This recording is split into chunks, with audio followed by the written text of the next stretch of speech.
चुम्मा तोरा गझारा के छौरा हले तो चुम्मा तोरा खुटौना लजतौ गे मॉल घूमे तो गोकुल होटल के गे चाट किए तो कि बारह के छौरा हले तो चुम्मा तोरा कनवाही के छौरा हले तो चुम्मा तोरा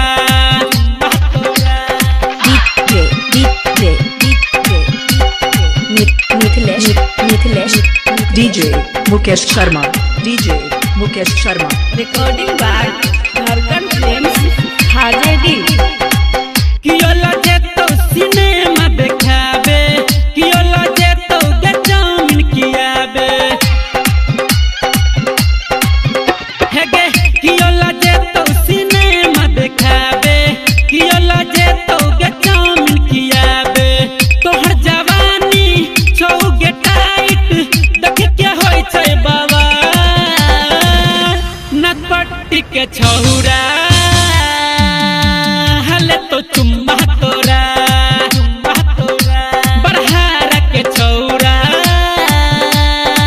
हले तो चुम्मा तोरा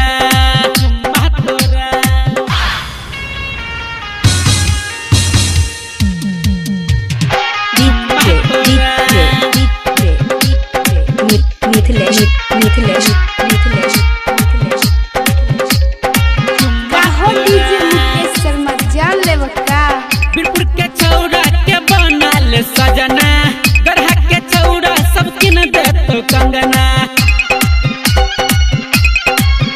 हे गे बीरपुर के छौरा के बनल सजना